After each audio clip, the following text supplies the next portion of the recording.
Bem-vindos a mais uma exploração profunda aqui no The Deep Dive. Hoje, a gente vai mergulhar numa história assim bem intensa do Antigo Testamento. O foco é Zeba, um dos reis midianitas. A nossa base aqui é um artigo bem bacana do Theological Club. Ele detalha quem foi essa figura e, claro, aquele confronto famoso com os israelitas liderados por Gideão. Uma história cheia de reviravoltas, né? Com certeza. E a nossa missão é justamente essa: entender o contexto todo. Quem eram esses midianitas que incomodaram tanto Israel? Certo. Por que rolou esse conflito? E, óbvio, como termina essa história do Zeba, do Zalmuna e do juiz Gideão.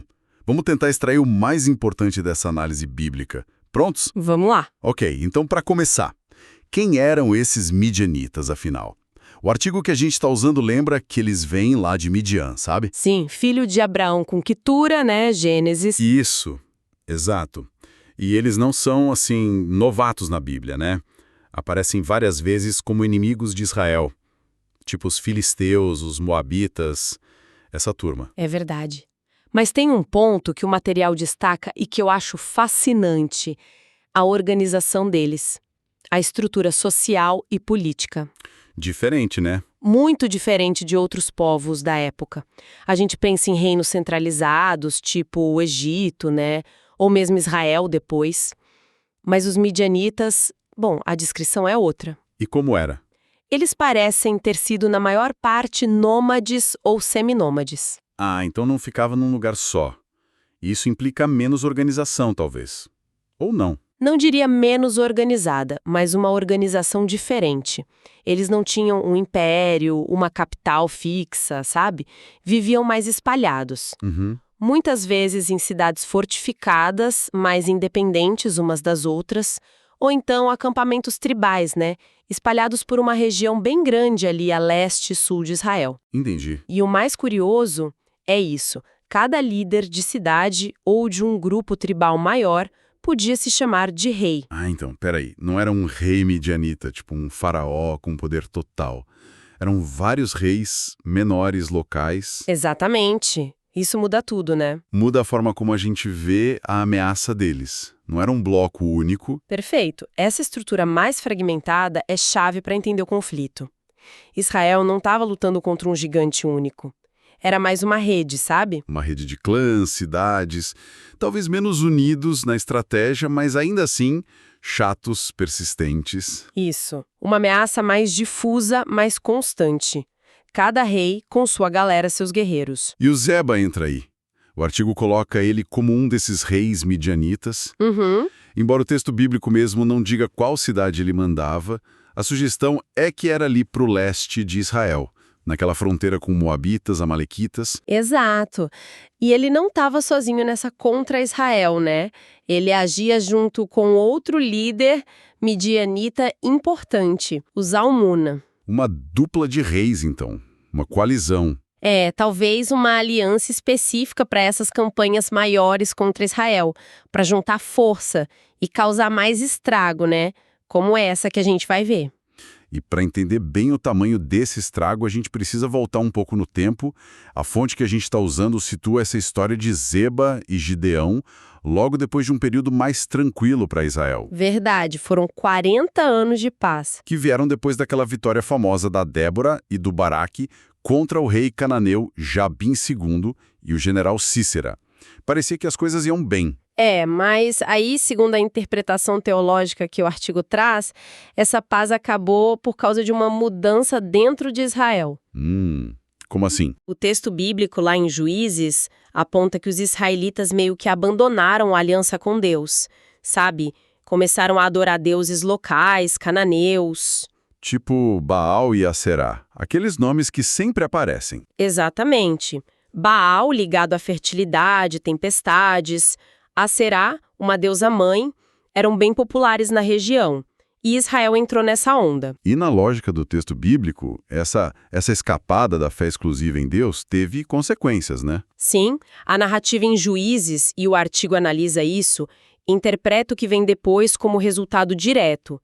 Deus teria permitido que Israel fosse dominado oprimido pelos midianitas, amalequitas e outros povos do leste. Uma espécie de disciplina divina, então, na visão do texto. É essa leitura. E essa opressão, olha, foi dura. Durou 7 anos. 7 anos? O material que a gente está vendo detalha bem como era. Não era tipo uma ocupação fixa, né? Eram mais ataques. Exato. Invasões na época da colheita, principalmente.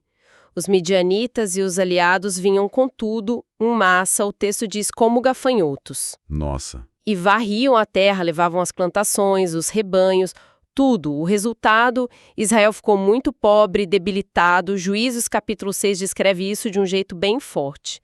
É um cenário de desespero total. Juízes 6, versículos 3 e 4 fala que eles vinham com gado, tendas, eram tantos que nem dava para contar. E destruíam tudo, não deixavam comida para Israel. Que situação. Chegou ao ponto dos israelitas terem que se esconder em cavernas, nas montanhas, fortalezas improvisadas, e a fonte sugere, com bastante razão, que Zeba e Zalmuna eram figuras-chave nessas invasões, líderes importantes durante esses 7 anos de aperto. Mas é justamente desse fundo do poço que vem a virada, né? O artigo até destaca isso. Depois desses 7 anos de sofrimento, os israelitas finalmente olham para Deus de novo. O texto bíblico diz que eles clamaram ao Senhor. A fonte até cita Juízes 6.6. Assim Israel ficou muito debilitado. Então os filhos de Israel clamaram ao Senhor. Esse grito de socorro parece que mudou as coisas. Foi o gatilho. Exato. Segundo a narrativa, esse clamor teve resposta.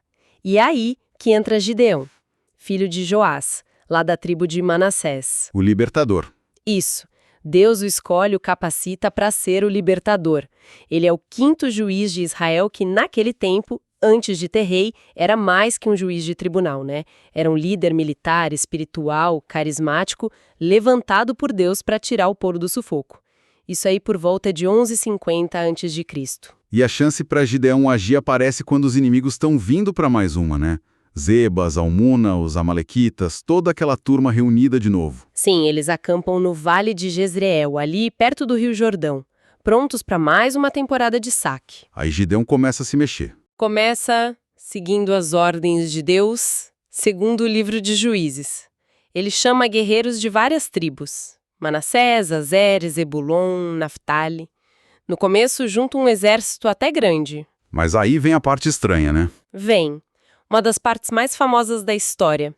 Deus manda fazer uns testes, tipo aquele de beber água no rio, e o exército gigante é reduzido para... Só 300 homens? Só 300. Contra aquela multidão toda. Parece suicídio. É, né? Totalmente contra a lógica militar. Mas essa redução tem um peso teológico gigante na história. Qual seria? A ideia de que a vitória não viria pela força de Israel, mas pela ação de Deus e pela estratégia certa. É um tema forte ali. Vencer pela fé, pela inteligência, não só pelo número. Bem diferente dos vizinhos. Entendi. E Gideão posiciona esses 300 onde? No Monte Moré. De lá eles conseguiam ver o acampamento inimigo lá embaixo. E agora sim, a estratégia. É aqui que a coisa fica maluca. De um jeito bom. Gideão, com orientação divina, bola um plano totalmente fora da caixa. Totalmente. Ataque noturno, escuridão, surpresa. Dividiu os 300 em 3 grupos. E o equipamento? Era isso mais doído. O mais inusitado possível. Cada soldado ganhou uma trompeta, o chofar, um cântaro de barro vazio e uma tocha acesa escondida dentro do cântaro. Nada de espada e escudo como principal? Nada. De armadura pesada, formação de batalha, esquece. Era outra pegada. Imagina a cena. Meia-noite, os 3 grupos cercando o acampamento midianita dormindo. E aí, no sinal do Gideão, todo mundo faz 3 coisas ao mesmo tempo. Quebra os cântaros, imagina o barulhão, toca as trompetas com toda força, aquele som vindo de todo lado, e levanta as tochas. Centenas de luzes aparecendo do nada na escuridão. Nossa, que tática! Guerra psicológica total. O efeito deve ter sido um caos completo lá embaixo. Caos absoluto. O barulho das trombetas, dos vasos quebrando, as luzes surgindo do nada. Pânico total entre os midianitas e aliados. Acordaram no susto sem entender nada. Exatamente. Desorientados, sem saber quantos eram os atacantes, de onde vinham, entraram em parafuso. O artigo até menciona que, no meio da confusão, eles começaram a atacar uns aos outros, achando que era inimigo. Sério? Eles mesmos se matando. A própria desordem deles virou a arma do Gideão. Muitos morreram nessa confusão interna antes mesmo dos 300 israelitas precisarem lutar para valer. Incrível. E os que sobreviveram a essa bagunça inicial? Tentaram fugir, imagino. Claro, fuga desesperada e desordenada. O texto bíblico, como a fonte cita, diz que eles correram para 2 lados, principalmente. Para onde? Um grupo foi para o sul, para lugares como Bet-Sita, Abel-Meolá, ainda do lado oeste do Jordão. Outro grupo maior conseguiu cruzar o Rio Jordão, tentando ir para leste, para um lugar chamado Carcor, buscar refúgio. Mas a perseguição continuou, né? Gideão não ia deixar barato, especialmente os líderes. De jeito nenhum. Gideão chamou reforços na hora, principalmente da tribo de Efraim, para cortar a fuga deles, e aqueles que correram para Bet-Sita e Abel-Meolá. Sim. Ali no meio estavam 2 príncipes midianitas importantes, Oreb e Zebe. E a fonte dá um detalhe: Zebe era filho do Zalmuna. Ah, filho de um dos reis. E o que aconteceu com eles? Foram pegos. Foram pegos pelos homens de Efraim. E executados. A Bíblia até diz os lugares exatos que viraram tipo memoriais. Onde? Oreb foi morto numa rocha, que passou a se chamar Rocha de Oreb, e Ziebe perto de uma prensa de uva, que ficou prensa de Ziebe. Um fim meio humilhante para eles. Caramba! Mas os chefões mesmos, Zeba e Zalmuna, ainda escaparam dessa? Sim, os 2 reis principais conseguiram fugir dessa primeira rede. Eles lideraram o que sobrou do exército, o artigo fala em uns 15 mil soldados ainda, na fuga pelo Jordão. 15 mil? Ainda era gente pra caramba? Era. Eles se reagruparam lá em Carcor, talvez tentando organizar uma defesa ou só respirar um pouco. Mas Gideão não desistiu, mesmo com só 300? Não mesmo. Gideão e seus 300 originais, que o texto descreve como cansados, mas ainda perseguindo, cruzaram o Jordão atrás deles. Que determinação! Muita! A fonte menciona que eles passaram por cidades como Sucote e Penuel. Gideão até teve umas tretas com o pessoal de lá, que não quis ajudar, mas ele seguiu em frente. Seguiram o rastro passando por Noba, Jogbeá. Até chegar em Carcor. E aí? O confronto final... Apesar da diferença de número e do cansaço, Gideão atacou de surpresa de novo. O acampamento em Carcor estava descuidado, achando que já tinham escapado. Que erro! Fatal! A força de Gideão conseguiu derrotar o resto do exército midianita. E o principal, capturaram Zeba e Zalmuna vivos. A liderança da opressão finalmente nas mãos deles. A captura dos reis. Esse deve ter sido o momento auge. E o que aconteceu com Zeba e Zalmuna depois? O fim deles é bem marcante, né? O artigo conta o que acontece. Primeiro, Gideão acerta as contas com o pessoal de Sucote e Penuel que o tinham desprezado. Certo. Aí ele se vira para Zeba e Zalmuna e ordena ao filho mais velho dele, Jéter, para executar os reis.